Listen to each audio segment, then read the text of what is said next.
Welcome to the training for the translation portal for the Humanistic Buddhism Journal Article Translation Project. Agenda. So first I'm going to discuss using Google Docs for translation of the text, the Chinese text. Secondly, I'm going to talk about access to the translation portal and what the translation portal is. And thirdly, tips on using translation portal. And finally, some basics of the dictionary structure. Access to the Google Docs. So to all the editing of the translation work will be done collaboratively with Google Docs. If you don't have a Google account already, you can sign up for an account without Gmail. That will allow you to keep using your regular email account, but still be able to access Google services. If you just do a web search on Google account without Gmail, you'll find it. Now, access to the specific Google documents for this project is via a Google group, so you need to join the Google group. It's FGS HB Journal Translators.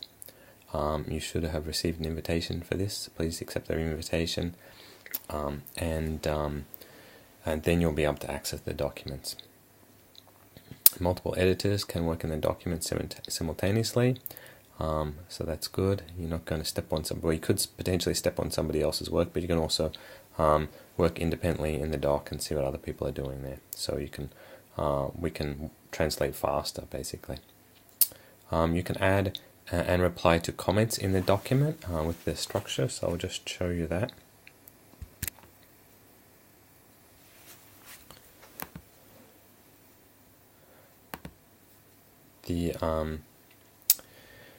His example from one of the translated documents, which were beginning translation for. Venerable Jie Wei has added comments there. You can add a comment just by highlighting some text and press add a comment and then type my comment, whatever it is. If you want to if you have a question, and that's great that if you have questions, please ask them to the other translators in the doc. Just do a plus sign and then the name of the person. Assign it to the person, so you can have some text like, and type your question.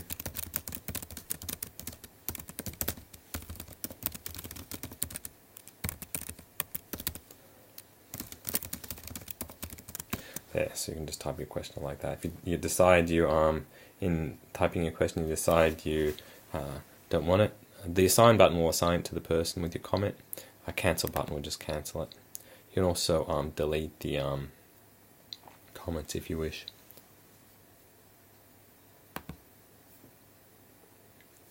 So sharing, the documents should be shared by the group, and please don't open up the entire internet.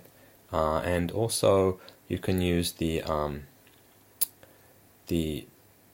email group to ask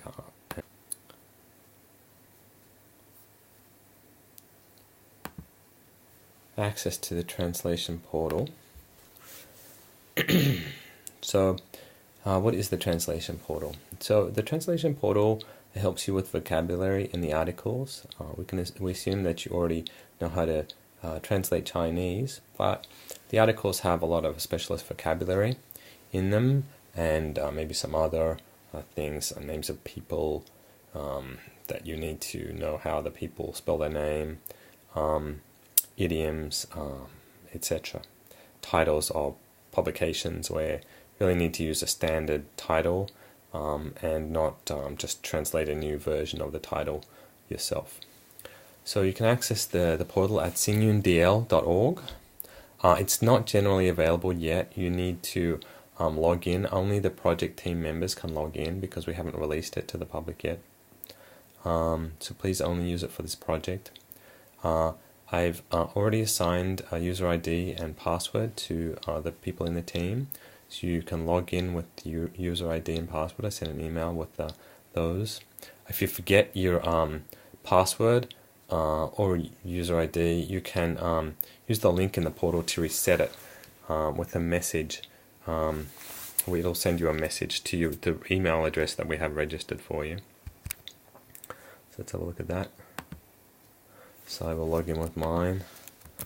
Your user ID is probably not your email address. It's probably, but not necessarily, the bit before the @ symbol. If you forget it, just type on that link right there. Forgot username or password. It will ask you for your email address.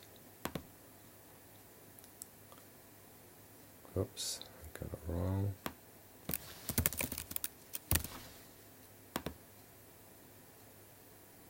There we go. Then you can log out there. Click on the portal library to access the documents. You have to click a few times to see the whole list. So here's the list, and we were just looking at the article by La Yunghai, and here we have it towards the bottom of the list here. La Yunghai. Here's the article. And how the portal works. What is the portal?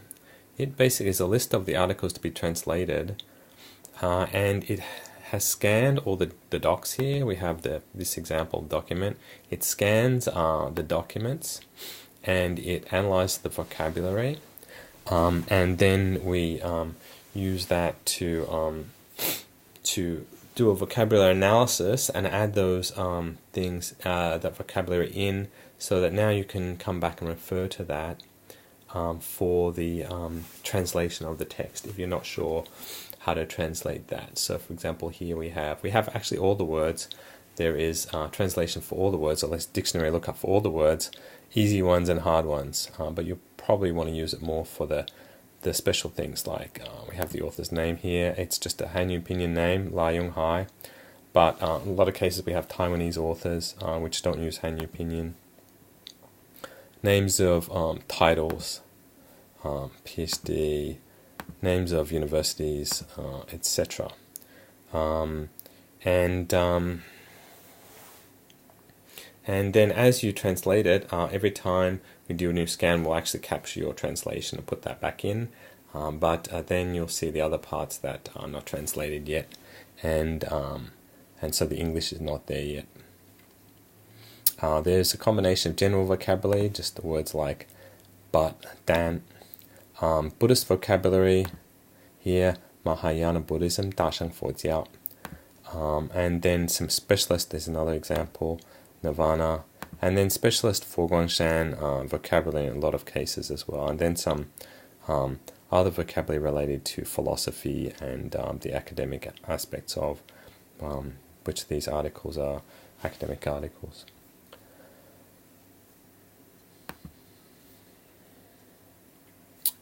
One of the things you may find is that you want to you want to type in the English translation in a window and refer back to the translation portal, but the translation portal doesn't give you like a working area. So what you can do is just set up two windows here, drag the tab out and make it about half the screen size. And then get the article, same thing.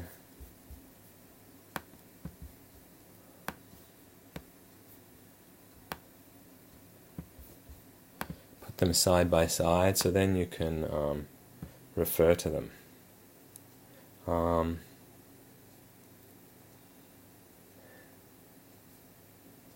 It may vary a bit because we've changed it and only scan them so often, but so there we have it. So that has changed a little because the Chinese hasn't changed, but just our translation assignments had changed there. So we have here the left-hand side, the translation portal, and the right-hand side you can type. So you can type in here and edit, adding your English translation in the Google Doc, and on the right-hand side you can it has already looked up all the words in the dictionary, so you can just look what they are. There we go. Monetization.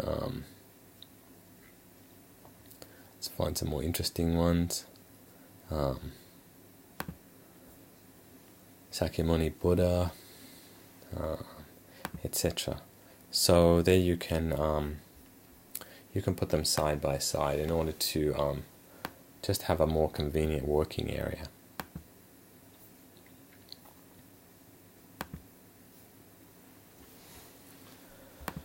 Okay, let's look at some other tips about using the translation portal.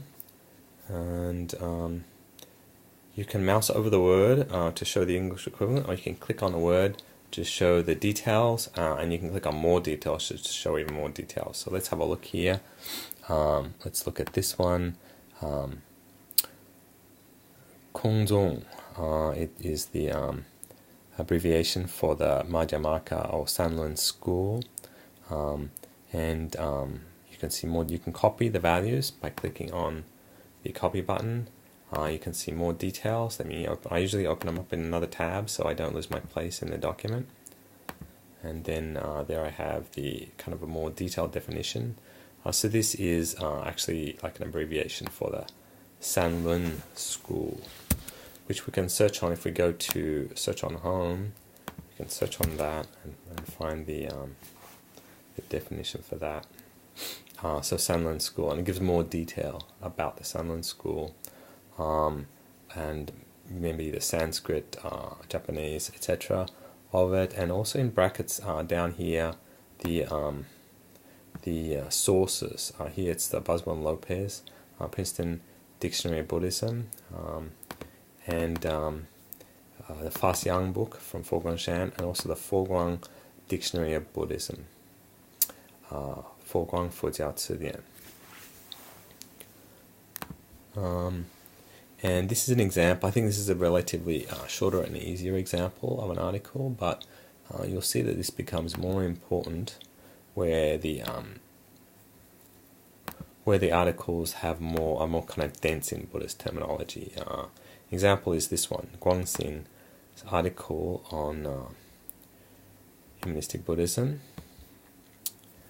And this one is very dense in terminology, and it's referring to the agamas, Ahan Jing. There we have divisions of the Sutra Pitaka, and also I forgot to show you mouse over, so you can mouse over to see that. And some more basic Chinese stuff, learning the dialects, but it gets down into some more challenging, less encountered vocabulary like Alara Kalama. So that is, we can look up that. It's an Indian Chinese transliteration of an English name. Luckily he's got in brackets there, but they're not always found in brackets, so you have to be able to find them. So we can click on that. Alara Kalama, but what is that? There's not the dictionary doesn't have a detailed explanation, but it often does have a basic explanation. So in this case, it's kind of a Chinese variant that's used, a different variant writing. So the more standard writing is this alo lo jialan, which we can look up the entry for that. There we go. So that is the more standard translation, and it's a person. It's actually one of the teachers of the Buddha before his enlightenment, and there we have the references. Ding Fu Bao is one reference. Foguang Dictionary of Buddhism, Surhilan Hodes, and Wikipedia are the references where you can read more about that. So that could be an idea. If you see a term like that, then go and look at the references to find more out about it if you need to.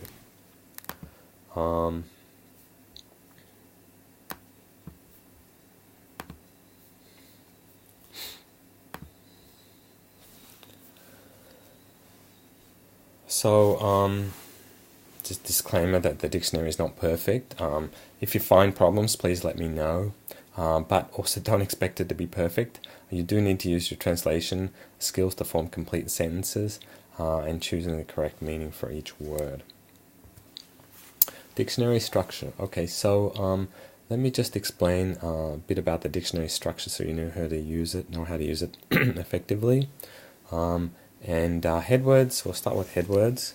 So headwords are the the words that appear in the document to be translated. So here, alo lo, jialo mo is the head word. So it's like a 6-character head word. If in the dialogue we kind of get an abbreviated kind of summary of the full article, but here we have this is the head word here. Then we have the Chinese pinyin here, and then we have the English equivalents. In this case, there is only one word sense. It's the name of a person. There's 2 equivalents. They mean the same thing, but just different ways of writing the same thing in English documents. And why are they different? Why is there 2 when it's the same person? Well, just in some cases, some articles in English articles would use the Sanskrit diacritics in this case, which includes the A, the L with a dot under it, and those things that could be hard to search on. And some articles include them, and some do not, just depending on the editorial style of the article or the publication. A lot of Fogong publications leave the diacritics off, and a lot of the publications leave a lot of academic publications typically leave the diacritics on. And then you can click on more details. Let's look at that. So there we have because here the head word kind of has 2 forms. It has traditional Chinese form and the simplified. And so the simplified is given here, the traditional in brackets, just because some translators are more comfortable with simplified than traditional. This gives both, so you don't have to be an expert in both. Then I mentioned the Hanyu pinyin before. The part of speech or the grammar, so this is a proper noun because it's the name of a person. I mentioned the 2 English equivalents separated by the /. Some labels here just to show, what it is the domain. It's Buddhism. It's a Buddhist term. It's Indian Buddhism. It's a person. This just helps you a little bit. Just when there's more than one possibility, or just helps you do a check that you've got something that's the right thing. If you see, the domain is maybe physics or chemistry, electrical engineering, it's probably not the right sense of the word. You probably have to do a bit more research because this is a Buddhist article. And then here we talked about the notes. The notes are just free-form notes, so they have references and other, point a reference to the or pointer to the more standard term. Let's look at some more examples. Let's look at this one, for example, Brahma, Dafan. Let's look at that one. It's the name of a Tibetan monastic there. The agamas. Let's look at that. It's a good example, probably. Now, the agamas are a part of the Chinese Buddhist canon. So the traditional and simplified are different. We have the Hanyu pinyin. We have only one word sense, so it's referring to the same thing. Multiple word senses will be when, we'll have a look at example when one word refers to multiple things. Here it's referring to the same thing. There's 2 ways of writing it. So we have 2 equivalents separated again by this /. So we have the Samyukta Agama, which is the Sanskrit name. We have an English way of referring to it as the connected discourses. So you may use either one. Probably academic. In an academic context, you want to be more accurate. Agama, which would help you, differentiate from, the Pali canon, where they also use the term connected discourses, but the Agama and the Pali canon are different. The Agama being a part of the Chinese Buddhist canon. And then some other stuff. Let's look at, to find an example with different word senses, usually the more common words have a lot of different word senses, and some of the Buddhist terms like Dharma, etc., have that as well. If we look at an English example here's a good one. Right, so Jing, usually in a Buddhist context it means sutra, but you can see there's 17 different word senses for the word Jing. So they're listed here. Kind of one of the most common senses is to go through to experience. So we have here the different word senses listed out. To go through to experience a sutra. So the context is Buddhism, and we're translating Buddhist articles, so it's probably most likely means a sutra. But it could mean other things as well in a Buddhist article, because it could mean something more generic. And they're probably unlikely to be something from modern Chinese, because it could be though. It could mean in a classic or scripture in general. It could mean many different things, but so it's kind of down to the translator's skill to figure out the right word sense. So these are all called different word senses.